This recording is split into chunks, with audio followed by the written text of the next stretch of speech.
И здравейте, драги зрители! В този епизод ще ви покажа как да си изтеглите, как да си сложите интро на клип с Camtasia Studio 8. Първо, ви трябва неконвертиран клип. Избирате се от папка Library някое лого, интро. Както аз съм си избрал това. Ето така.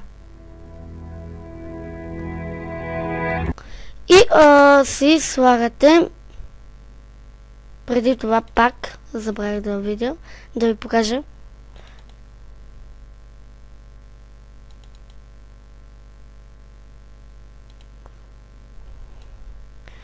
Си слагате след това някаква музика. Примерно това.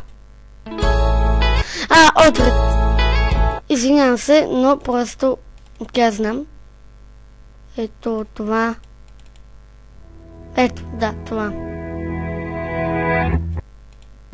Трябва да си подхожда заедно с клипа. И отключвате трака с... Когато е така, е отключен, когато е така е заключен. Но за да добавите нови тракове, ги добавяте с плюса. Слагате си най-конвертирания и сте готови. Но за по-добро е така, си направите клипа и сте готови. Ето.